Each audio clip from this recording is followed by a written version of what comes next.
বিসমিল্লাহির রহমানির রহিম। প্রিয় সহকর্মীবৃন্দ, আসসালামু আলাইকুম। আজ দীর্ঘ 6 বৎসর পর আপনারা আবার একসাথে ফ্যাসিস্ট মুক্ত বাংলাদেশে একত্রিত হতে পেরেছেন। সেই জন্য আল্লাহর কাছে হাজার শুকরিয়া আদায় করছি। দীর্ঘ ফ্যাসিবাদী বিরোধী সংগ্রামে যারা শহীদ হয়েছেন এবং সম্প্রতি জুলাই আগস্টের ফ্যাসিবাদী শাসকদের নির্মম ভয়াবহ দমন নীতির কারণে গণহত্যায় যারা শহীদ হয়েছেন তাদের প্রতি আমি শ্রদ্ধা জানাচ্ছি। যারা আহত হয়েছেন তাদের প্রতি জানাচ্ছি আন্তরিক সমবেদনা। আমি চিকিৎসার কারণে যুক্তরাজ্যে অবস্থান করলেও আমি সব সময় আপনাদের পাশেই আছি।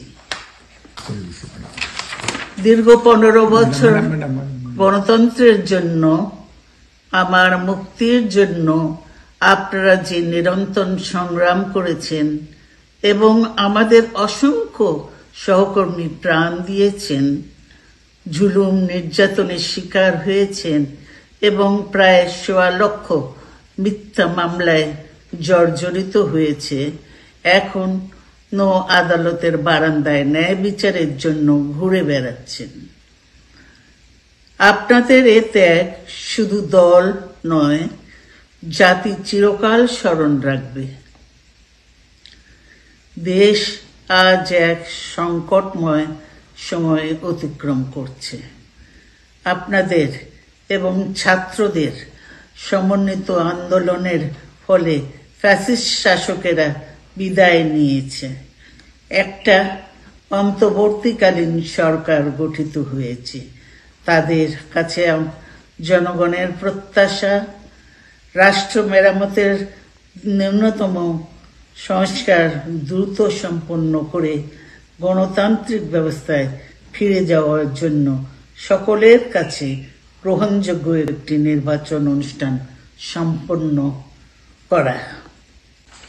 আমার অবর্তমানে দলের ভারপ্রাপ্ত চেয়ারম্যান, সিনিয়র নেতৃবৃন্দ এবং আপনাদের সকলকে সাথে সঙ্গে নিয়ে নিরন্তর কাজ করে দলকে সুসংহত করেছেন।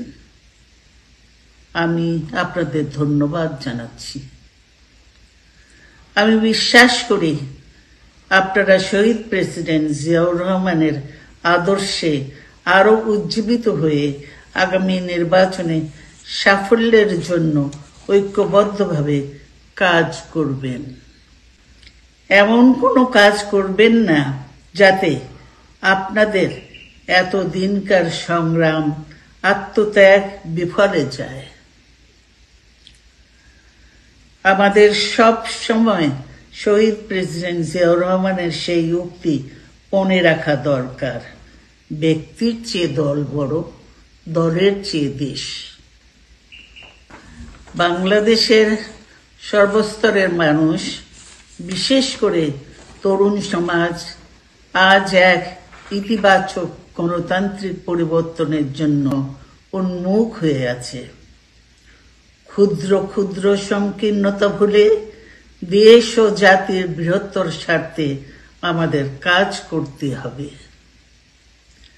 এখনো ফ্যাসিস্টদের দোসররা এবং বাংলাদেশের শত্রুরা গণ অভ্যুত্থানের মাধ্যমে প্রাপ্ত অর্জনকে নস্যাৎ করার জন্য গভীর চক্রান্তে লিপ্ত রয়েছে। ইস্পাত কঠিন ঐক্যের মাধ্যমে জনগণকে সঙ্গে নিয়ে এবং চক্রান্তকে ব্যর্থ করে দিতে হবে। গণতান্ত্রিক বাংলাদেশ বিনির্মাণের জন্য আমাদের সকলকে একযোগে কাজ করতে হবে। আসুন আমরা আগামী দিনগুলোতে শহীদ জিয়াউর রহমানের স্বপ্নের আধুনিক, সমৃদ্ধ ও গণতান্ত্রিক বাংলাদেশ বিনির্মাণের জন্য আমাদের সর্বশক্তি নিয়োগ করি এবং এত ত্যাগের বিনিময়ে প্রাপ্ত এই অর্জনকে সুসংগত এবং ঐক্যকে আরো বেগবান করি। আমি যুক্তরাজ্য থেকে অসুস্থ অবস্থায় আপনাদের আহ্বান জানাতে চাই, আসুন জনগণকে সম্পৃক্ত করে বাংলাদেশ জাতীয়তাবাদী দলকে পূর্বের ন্যায় আন্দোলন, সংগ্রাম ও রাষ্ট্র পরিচালনায় নেতৃত্ব প্রদানে আরো ঐক্যবদ্ধ এবং সুসংগতভাবে গড়ে তুলি। আপনাদের মাধ্যমে ছাত্র, যুবক সহ দেশবাসীর কাছে আহ্বান রাখতে চাই, আসুন প্রতিহিংসা, প্রতিশোধ নয়, পারস্পরিক ভালোবাসা ও ভ্রাতৃত্বের মাধ্যমে আমরা সকলে মিলে আমাদের প্রিয় মাতৃভূমিকে, বাংলাদেশকে সত্যিকার অর্থেই একটি বাসযোগ্য, উন্নত ও গণতান্ত্রিক রাষ্ট্রে পরিণত করি। আল্লাহ হাফেজ। বাংলাদেশ জিন্দাবাদ।